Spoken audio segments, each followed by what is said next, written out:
What is going on, guys? Lux here from the MD Journey, where my job is to help you succeed on your medical journey with less stress. This video, we are going to talk about how to stop feeling inadequate. We all have this experience where we feel like we fooled somebody along the way, and regardless if you're a pre-med or a medical student, you are going to have this experience numerous times throughout your career and your journey. So I'm going to give you the biggest tip that I feel like helps me the most when I experience this for myself. So let's get to the tips after this intro.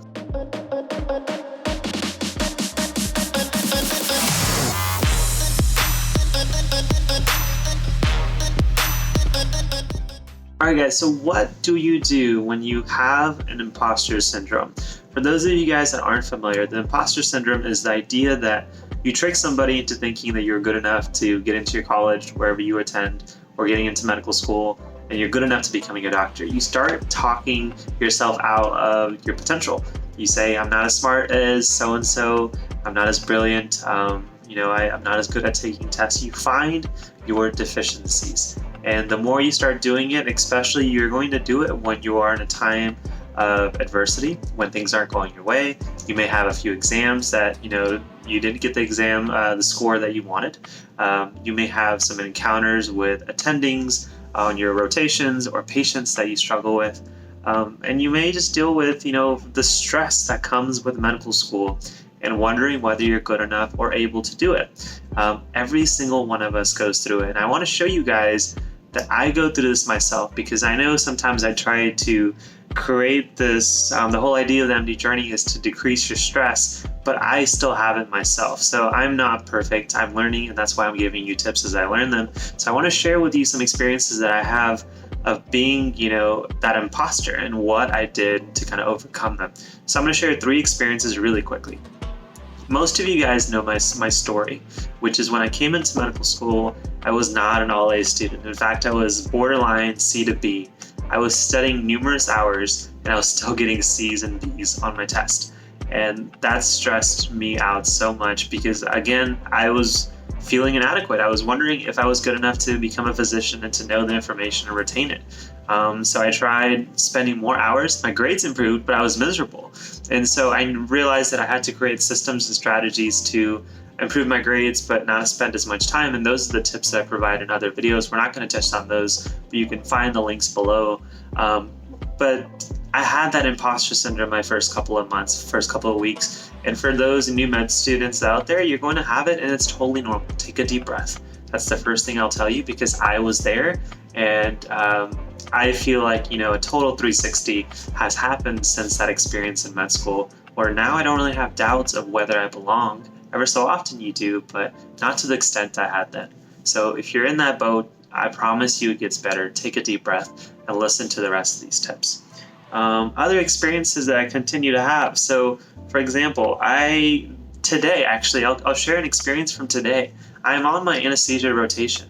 I've been through 3 years in med school, and I have not put an IV in a patient. Many of you guys may not find that weird. Some of you guys may have done an IV very early on in your experience. So while I'm confident with my patient interaction, when it comes to procedures, my hand trembles because I am nervous. I struggle with procedures, and I did an IV today. I failed the first time. I failed the second time, and thankfully the resident let me try a third time, and I was able to get it. But that is an idea. Every time I have to do a procedure and I mess up the first time, I feel inadequate. I feel like I'm not good enough to become a physician. Everybody around me makes it look so easy. Even other medical students that do it feel like they get it on their first or second try, and I always struggle to kind of get it on the first couple of iterations. So that's another example of the imposter syndrome that I have. And this, without giving you guys a lot of stories, this is what I do, and this is what I recommend you guys do. You need to go from a mindset from deficiency to abundance. That means instead of focusing on all the things that you're deficient at, things that you're weak at, that leads to the imposter syndrome. Think about all the things that you have in abundance. Think about your strengths. You made it to medical school because you convinced somebody through paper, interview, and a whole lot of other things that you were good enough here as well as here. And you have a lot of experiences that make you rich, that make you abundant to do well in medical school as well as a future physician. you have a lot to offer. And sometimes we forget that, especially when we find ourselves at our lowest of lows. We don't focus on our strengths because our strengths haven't been able to get us out of that hump. So find yourself focusing on your abundance. Whenever I fail at procedures, like I did today, I told myself, I suck at procedures, but that's why I do them. And even though I failed the first and second time, now I know how to put an IV in. When I was a C of B student, I told myself, not that I was stupid or not that I was not smart enough. I told myself, you don't have good enough control of your systems. And that was good criticism on my part because I created the systems. That's what I teach all my students now.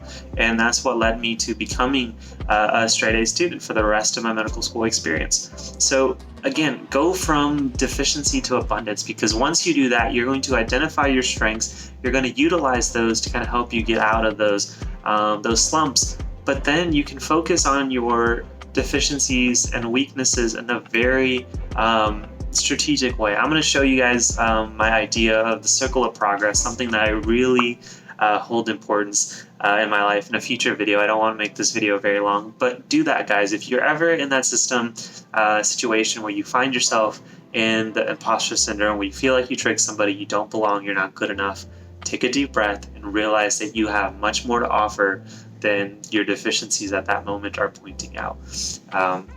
Things will pass. We all struggle through it. I continue to struggle through it, and it gets better. You become more confident. So hopefully this video is helpful for any of you guys struggling throughout your medical school experience. I'm looking to give you more of these kind of talks, more of these kind of motivational mindsets, because truly I feel like that's what makes the biggest difference in my experience, and I really want to relate that out to you, because even if I can help one of you through this talk, I feel like it was totally worth it to make this video.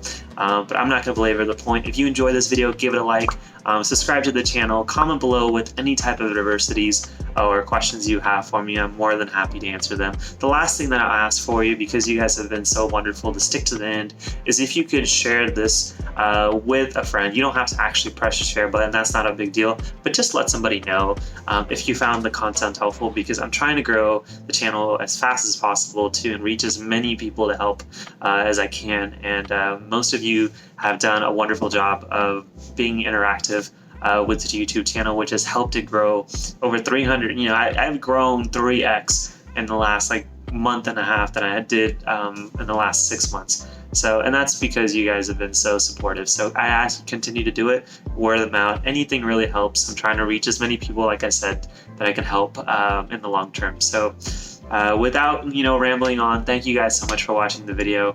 I will see you guys in the next one. Take care, my friends.